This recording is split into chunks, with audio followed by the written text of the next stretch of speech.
Bismillahirrahmanirrahim, en el nombre de Dios, el misericordioso, el clemente. El día de hoy voy a hablar sobre un tema que considero religioso y también social y muy importante para los musulmanes. ¿Exige el Islam de alguna manera ser pobre? ¿Puede el musulmán ser rico y aún así un buen musulmán? Muchos usan algunos hadices de la bendición de ser pobre, la hermosura de ser pobre. Qué bonito es ser pobre. El problema es que cuando comparten contigo esos hadices, de hecho sí, en Bukhari, bueno, no en el libro de Bukhari, hay otro libro de Bukhari, donde hay un libro completo que se llama Fadl al-Fuqara, la bendición o el bien de los pobres. Pero esa es una parte de libros, pero también hay otra parte. Muchos musulmanes desconocen que la gente más piadosa, los líderes del Islam, hasta gente que el profeta les prometió el paraíso, no voy a decir eran ricos, eran riquísimos. Comparando con el dinero de hoy, podemos decir que están del nivel de Bill Gates de Microsoft. Gastaban y su dinero nunca se acaba. Les va a sorprender los nombres de esas personas. Y les confieso, yo viví una larga parte de mi vida pensando que sí, el musulmán debe ser pobre. Tal vez porque yo viví en Egipto, un país con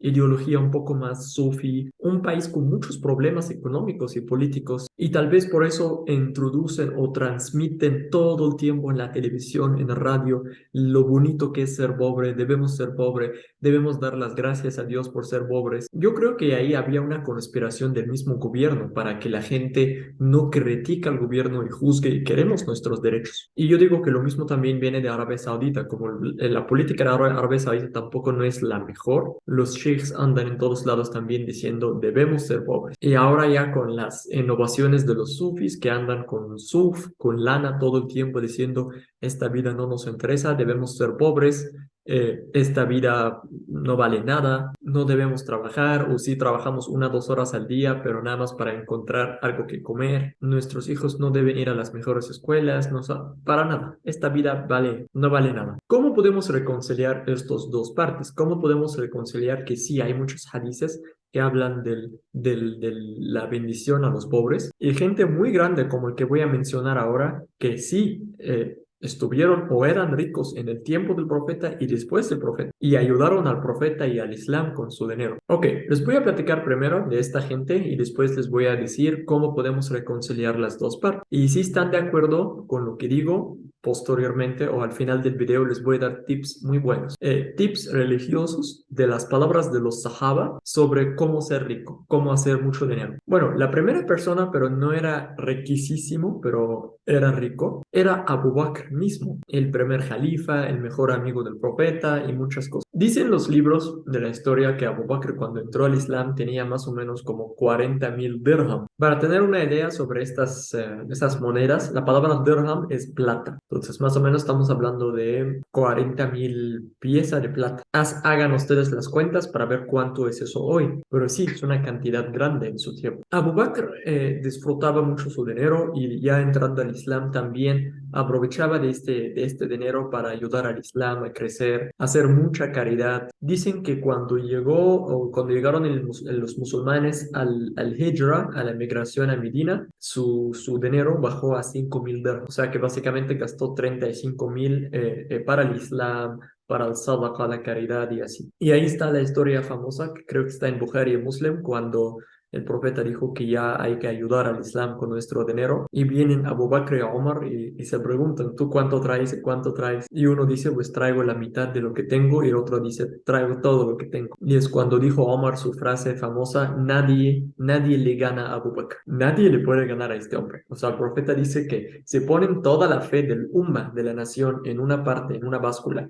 Y de la otra parte ponen a Abu Bakr gana. Abu Bakr era excepcional, nadie le gana de nada. Ok, empezamos entonces ya con las personas riquísimos. Estoy hablando de exageradamente ricos. Les va a sorprender quién es el primero. El primero es Uthman ibn Affan, el tercer califa. Mubashsharu bil Jannah, uno de los prometidos al paraíso. O sea, este hombre estará en el paraíso ya, porque el profeta ya le dio la noticia. Bueno, al final del video les voy a hablar de los consejos de Uthman, cómo ser rico, pero les voy a dar una idea rápida de cómo o qué tanto rico era Uthman, aprovechando para decir que Uthman era el suegro del profeta. Ok, dicen que Uthman más o menos tenía 30 millones de dirham. Les recuerdo que la palabra dirham significa plata. 30 millones, 30 millones. ¿Quieren comparar esto con dólares? Pues 30 millones de dólares. 150, perdón, sí, 150.000 dinar. La palabra dirham es plata y la palabra dinar es oro. 150.000 piezas de oro. No me acuerdo bien si cada pieza es de 5 o 4 gramos de oro. Entonces estamos hablando más o menos de 150.000. Soy muy malo en matemática, pero ¿de qué hablamos? ¿De 15 kilos de oro, más o menos? A ver, ayúdenme ustedes con los cálculos en los comentarios, pero más o menos si son 15 kilos de oro. Narran en algunos libros como Ser Alam al-Nubala del Imam al-Zahabi que su sadaqat llega a ser 200.000 dinar. O sea, que el dinero que salió y para los pobres, para la ayuda de los musulmanes, 200.000 piezas de oro. Unos que 20 kilos de oro. El profeta le prometió el paraíso en varias ocasiones. Por ejemplo, un día había un pozo de un judío que cobraba mucho dinero a los musulmanes para que agarren agua de ahí. Y el profeta un día le dijo, no hay uno de ustedes, los musulmanes, que compre este pozo y que lo deja para Allah, para que los musulmanes aprovechen de él. Y vino este Osman y dijo, yo me encargo. Era muy inteligente, era un hombre de negocios de nivel grandísimo, como hoy si queremos comparar con empresas grandes. Él fue al judío y le dijo, oye, véndeme tu pozo. Dijo, no, yo no puedo venderlo, es mi fuente de ingreso y así. Estoy abusando, básicamente. Entonces, Osman era muy inteligente, le dijo, ok, véndeme la mitad. Y le dio como 12.000, no me acuerdo, dirham o dinar, como sea, 12.000 algo. Y le dijo, ¿cómo va a ser la mitad? Entonces, Osman le dijo, ok, una semana para mí y una semana para ti, o un día yo, un día tú. El judío le dijo, no, un día tú, un día yo. Así que le vendió la mitad del pozo. ¿Qué hizo Othman? Le dijo a los musulmanes, vengan todos en mi día, pero en vez de llevar una cantidad para un día, llevan cantidades para 2 días. Y el día siguiente, pues era el día del judío, entonces nadie va hasta que se quebró su negocio. Y luego le dijo a Othman, pues me engañaste, pues ya, compra la otra parte. ¿Cuánto? Le dijo 8.000 en vez de 12. Y Othman dio este pozo a los musulmanes. Literal, lo que el profeta dijo, quien compre este pozo tendrá el paraíso. Entonces, esa fue lo primero que ganó Othman. Compró esto y ganó el paraíso según la promesa del profeta. En una batalla famosa que es Tabuk,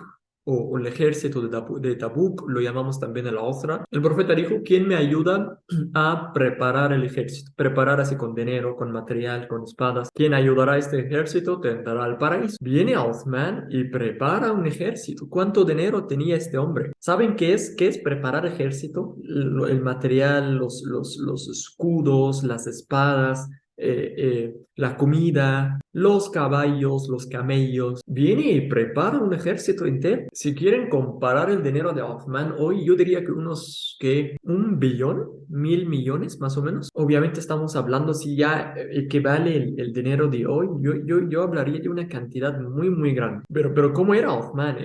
Dice el profeta que los ángeles tenían miedo, tenían pena de él. Era un hombre muy piadoso, teme a Dios, ama al profeta, muy humilde, muy respetuoso. Vamos a hablar de la segunda persona, Talha bin Ubayd, otro prometido del paraíso. Dicen que su dinero llegó más o menos a 2 millones de dirham, 2 millones de plata, y 200.000 dinar de oro, unos 20 kilos. Dicen que su ingreso del día, su ingreso al día era 1.000 dirham. Estamos hablando de 1.000 piezas de plata. Hagan la cuenta para ver cuánto es su ingreso el día de hoy. Y era generoso de manera exagerada. Un día alguien le dijo, o sea, como dame algo para ya mantenerme hasta la muerte, hasta ya para estar seguro.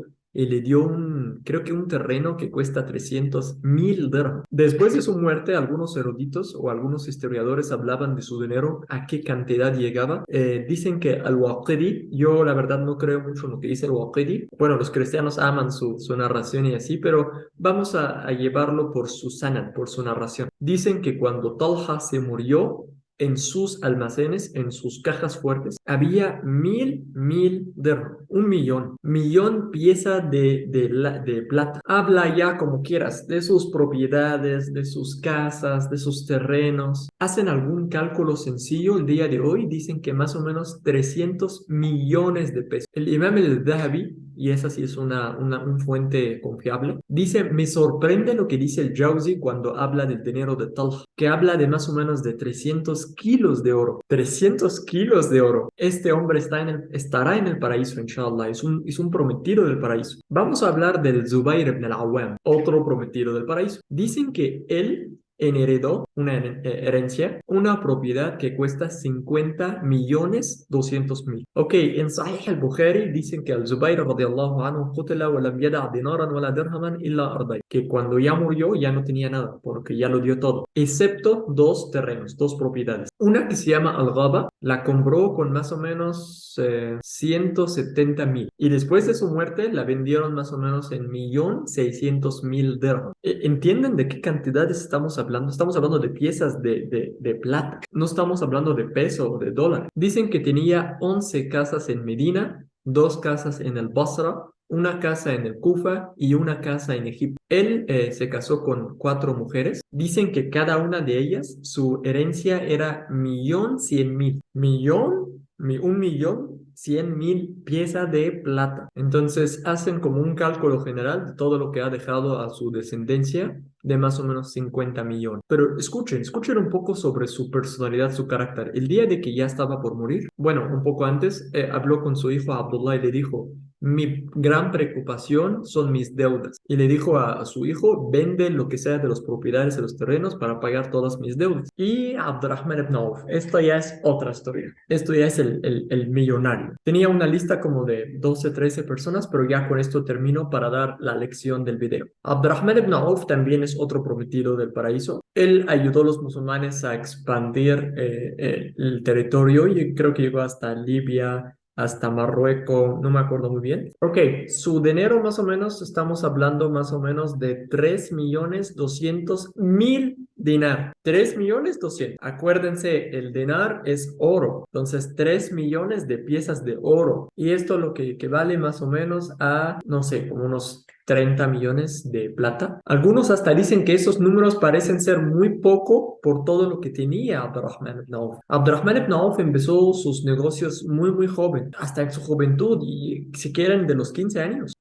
Cuentan que cuando Abdurrahman ibn Auf llegó de la emigración de Meca a Medina le ofrecieron dinero y él dijo no. Díganme dónde está el mercado. Yo sé cómo se hace el dinero. Dime dónde está el mercado. Yo me encargo. Yo me hago rico. Empezó con lo más poco que pueden imaginar y ya empezó a hacer millones. Empezó en los mercados comprando y vendiendo. Tenía estrategias increíbles de inversión. El Imam Ahmad ibn Malik en su Musnad, en su libro de hadices, cuenta. Dice que Abdurrahman ibn Auf creció de dinero hasta que un día llegó 700 caravanas para él, o sea, la entrega. O sea, imaginen el día de hoy como unos 700 trailers que entran a una ciudad para entregar a una persona algo. Y lo mismo también está en el libro de Ibn Kathir, el Bidaya wa Nihaya. Ok, contamos. Dejó 1.000 ba'ir, camello. Amigos, la palabra camello en el pasado es como carro el día de hoy. Un camello era la fuente de ingreso para ellos, era el transporte para ellos, era la protección para ellos. O sea, es decir, tenía 1.000 camellos es como hoy tener 1.000 carros, 100 caballos, otros 100 carros, 3.000 ganado, o sea, pueden ser de todo. Tenía igual 4 esposas, cada una de ellas tuvo de herencia o herencia 320.000 dirham. De tanto bueno que era este hombre en los negocios, dicen que hasta había un dicho, dice que si levanta una piedra del piso, encuentra dinero abajo, de que sabe exactamente dónde y qué tipo de negocio hacer. Dice Shaykh al-Islam ibn Taymiyyah que Dios le dio luz de cómo hace los negocios de esta manera. Y también hablan de su sadaqa, de su caridad que daba. Dicen que un día, lo cuenta también Ibn Taymiyyah, que un día vendió un terreno de 40.000 dinar, pieza de oro. Él donó 1.000 caballos para, así, en el camino de Dios. Él donó un jardín para las esposas del profeta. O sea, donó para las esposas del profeta. Un jardín significa un lugar donde hay frutos, o sea, puede ser dátiles y así, obviamente se vende y es un fuente continuo de ingreso. Dicen que este jardín que donó a las madres de los creyentes, las esposas del profeta, que cuesta más o menos 100.000 dinars. Ok, ya con eso terminamos. Ahora, estos hombres riquísimos eran muy buenos musulmanes, piadosos, hombres que nunca pierden una oración. Todos eran, de hecho, la mayoría eran mártires, memorizadores del Corán, eruditos y hasta jalifas. Osman y Abu Bakr eran reyes. Entonces, ¿qué está pasando? ¿Por qué hay tantos hadices que hablan de la pobreza y no nos cuentan la historia de estas personas? Ok, yo voy a dar esta interpretación. El profeta mismo tuvo altas y bajas. Tuvo tiempos, por ejemplo, como en la batalla del Khandaq, cuando por un mes completo tuvieron, o sea, un encierre y no tuvieron nada que comer. Y es cuando el profeta pues ponía un cinturón y una piedra en su estómago para no tener hambre. Y pasó otra ocasión cuando llegó un invitado y él mandó mensajes a sus esposas: ¿quién de ustedes tiene comida para darle? Y ninguna tenía nada. Esas son circunstancias muy limitadas de la vida del profeta. Ojo, el profeta no era pobre toda su vida. El profeta tenía sus negocios de joven y de grande también tenía partes en los botines de cualquier musulmán. O sea, se dividió entre todos. Sí, habían días difíciles y el profeta daba lecciones de paciencia en esos tiempos. Y también en sus últimos días el profeta empezó a donar literal, empezó a donar todo. El profeta quiso dar una lección de profeta, una lección profética, de cómo debe ser un profeta, no cómo debe ser un hombre. A ver, ojo, el profeta mismo dijo que yo hago cosas que ustedes no deben hacer. Yo puedo ayunar días seguidos, ustedes no. Entonces, él quería dar el ejemplo que el profeta debe morir pobre. El profeta debe irse de esta vida para decir a la gente: de verdad, no he ganado nada de esta vida. Y sí, es cuando contamos las historias del profeta estaba durmiendo encima de una cama dura y le ofrecieron cosas. La evidencia que los compañeros le están ofreciendo es que los compañeros tienen mucho dinero. Los compañeros hubieran construido un castillo, un palacio para el profeta, pero él no quería y así era feliz. El profeta daba lección profética, cómo debe ser un profeta. Sin embargo, el profeta veía a Osman, el profeta veía a Abu Bakr, el profeta veía a Talha, a Zubair ibn al-Awwam, y nunca dijo: no deben ser pobres. Amigos, deben entender que hay algo que se llama fiqh thara, la jurisprudencia de riqueza. Si tienes dinero, tienes otra categoría de fiqh, jurisprudencia. Cómo debes hacer el zakat, cómo debes hacer, qué debes hacer con el dinero, qué ayuda puedes hacer. Entonces, si el Islam no permite que alguien tenga dinero, pues no hubiera habido una categoría de esta gente. Los hadices donde el profeta habla a los pobres, por ejemplo, el hadiz famoso que siempre se copia o siempre se cita. El hadiz literal dice que la cantidad más grande que va a estar en el paraíso son los pobres. El hadiz es muy mal interpretado. ¿Qué pasa con el hadiz? Dicen: debemos ser pobres para estar en el paraíso. Pero esto no es lo que dice el hadiz. De hecho, hay otro hadiz que dice: la mayoría de la gente que va a estar en el infierno son mujeres. Esto no significa que debes ser hombre y no debes ser mujer. Bueno, como ya mencioné este hadiz de las mujeres, ya sabemos que en el planeta hay más mujeres que hombres. Y obviamente en el paraíso o en el infierno habrá más mujeres. En el hadiz que dice que habrá más pobres que ricos en el paraíso, ¿por qué? Porque la riqueza puede causar muchos pecados. El rico puede ya ocuparse con su dinero y dejar totalmente la religión. Es mucho más probable que caiga en pecados siendo rico. Puede olvidarse totalmente del zakat o la caridad. Así que Dios te está ayudando para tener más dinero, pero no lo estás donando. Entonces, por eso o sea, puedes ser rico, pero es peligroso ser rico, porque puedes alejarte y desviar. Entonces, el hadith no dice: sé pobre para que vayas al paraíso. No es como el dicho de Jesús, por ejemplo, en la Biblia, donde dice que de esta puerta no pasará alguien con camellos y no sé qué. O sea, que no habrá ricos en el reino de Dios. Nosotros no tenemos esto, ni creo que Jesús había dicho eso, pero aquí sí, puedes ser rico, pero que seas rico bueno. Y sé de muchos otros hadices, por ejemplo, cuando le preguntan al profeta: ¿quién entre esos hombres es mejor, él o él? Y dice él. Y sí era el pobre, pero porque tal vez era pobre bueno. O sea que la clasificación o la categoría de Dios, que el profeta, perdón, dice que él estará en el paraíso y él no, no era el ser rico y pobre, eran otras clasificaciones. Que si vas a ser pobre, pues sé pobre, satisfecho, que das gracias a Dios y que intentas buscar el trabajo, buscar más oportunidades en la vida. No digas, Dios me hizo así, no. Sí, debes agradecer, debes estar, debes aceptar el destino, pero también debes buscar más la bendición de Dios. Y si ya eres rico, no piensas que Dios ya te dio toda la bendición porque eres muy bueno. Dios te dio la bendición para que hagas muchas cargas y muchas responsabilidades que tienes que hacer. Entonces, hay otro hadiz que dice que para Dios el musulmán fuerte es mejor que el musulmán débil. ¿Qué es el musulmán fuerte? Pues fuerte físicamente, fuerte de salud, fuerte de conocimiento y también fuerte de dinero. Amigos, el hombre rico puede apoyar muchísimo al Islam, como esta gente que contamos sus historias. Si abres negocios y empiezas a ser rico, vas a ayudar mucho a tu religión. Vas a ayudar a las mamás solteras que no tienen con qué gastar, con los jóvenes que no encuentran trabajos o que deben trabajar en cosas donde hay muchos pecados. Puedes establecer comunidades completas. Entonces, claro que Dios quiere que los musulmanes sean fuertes y también con el dinero, mientras eres humilde, piadoso y que busques a Dios. Hay muchos otros hadices donde el profeta rece o pide a Dios la bendición del dinero de alguien, que Dios bendiga el dinero de tal. Esa es una de las mejores oraciones que puedes hacer hacia alguien, que Dios bendice su dinero, lo que gasta y lo que retiene, porque con lo que retiene, pues gasta para su familia. Ahora, esto ya es el final del video. Voy a dar dos consejos. Una de cómo recibir o cómo hacer más dinero, pero religiosamente, espiritualmente. No hay algo que se llama dinero espiritual, pero me refiero a que qué es las cosas que hacer para que Dios te dé esta bendición. Y la otra es el consejo de Uthman, uno de los millonarios más famosos de nuestra historia. Ok, son cuatro consejos. El primero es al-istiqama, el ser recto. ¿Qué es eso? Pues dejes literal todos los pecados. Aléjate de todos los pecados, de la más pequeña hasta la más grande. ¿Cómo puedes pedirle algo a Dios mientras no eres recto? Esto es número uno. Número dos, agradecer a Dios. En muchísimos versículos del Corán, donde Dios dice, "Wa in shakartum la azidannakum", y si agradecen,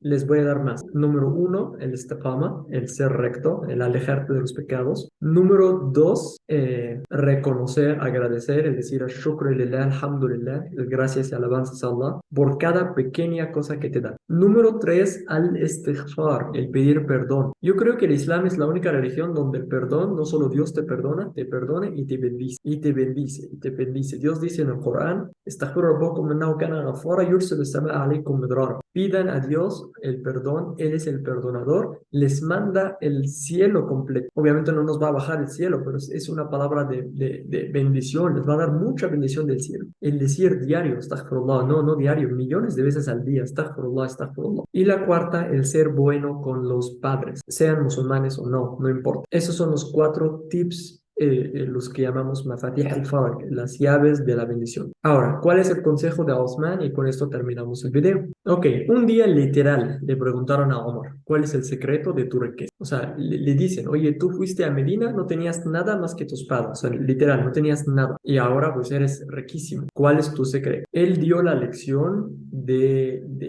oro. Sus palabras no se entienden bien, así que les voy a explicar yo con el idioma de hoy. Dice, kuntu u'aliju wa unammi. La palabra u'aliju es como tratamiento, como dar medicamento. Entonces, trato o doy tratamiento y unammi. Unammi es hago crecer. Ahora les voy a decir cada palabra que significa. Wala asdari ribhan. Y no como no falto respeto a una ganancia. Y no compro a un sheikh, a algo viejo. Ahorita les explico qué significa. Wa aj'al ar-ra'sa ra'sayn. Y hago que una cabeza sean dos cabezas. Parecen palabras de magia, pero ahorita les explico. Lo que quiere decir o hecho, doy tratamiento que yo estoy en el negocio. Que cuando hay problemas, yo mismo estoy en el trabajo y yo los resuelvo. Y no dependo de mis empleados, no importa qué tan buenos están. Yo también estoy físicamente en mi negocio. Porque nadie va a cuidar a tu negocio mejor que tú. Esta es la primera, doy tratamiento. La segunda, unami, hago crecer, que cuando tengo ganancia, debido a esta ganancia, parte para mí, para mi familia, para mi casa, y la otra es para reinversión, para invertir otra vez. La otra, wala asdari ribhan, no falto el respeto a una ganancia. Que nunca digas, esta es una ganancia pequeña, no,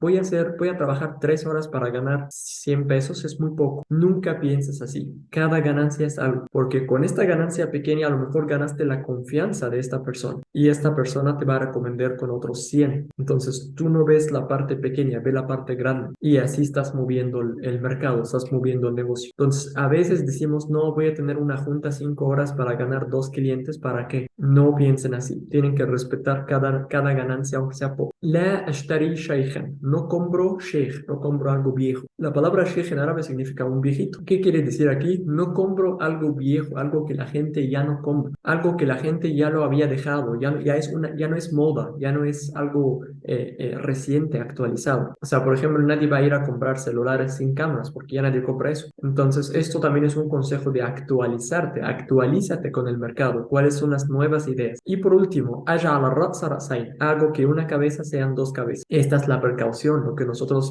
decimos hoy en negocios.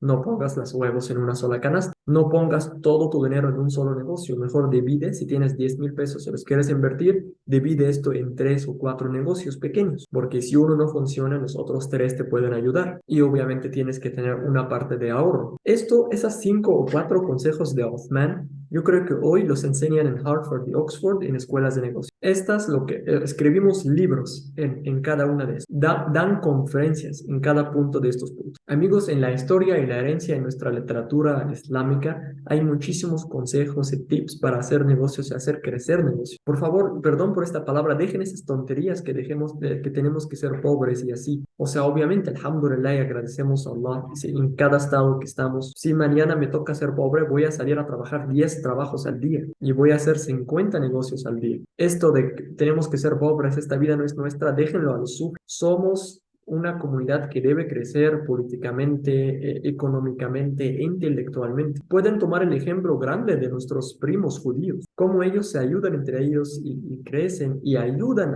al mercado del mundo a crecer. Saquen ideas, aprendan ideas, vayan a países. Hay países también musulmanes muy ricos. Enriquecen también el mundo latino con nuevas ideas. El mundo latino no quiere estar viendo cada rato refugiados y gente que viene a pedir. El mundo latino quiere cerebros inteligentes que contribuyen en la sociedad. Sean musulmanes, sean budistas, sea que sea, la verdad podemos enriquecer mucho nuestros mercados. Si en algún momento te toca ser pobre, agradécele a Dios, levántate y trabaja. Y si ya te toca ser rico, tienes que aprender la moralidad y el respeto de ser rico. Cómo respetar el dinero, cómo hacerle crecer, cómo ayudar a la gente, cómo ayudar a otros musulmanes a crecer y a ser ricos como tú, a hacerse ricos como tú. Y pues yo quería que sea video pequeño, pero sí es un poco largo, pues espero que sea de gran beneficio para todos. Muchas gracias.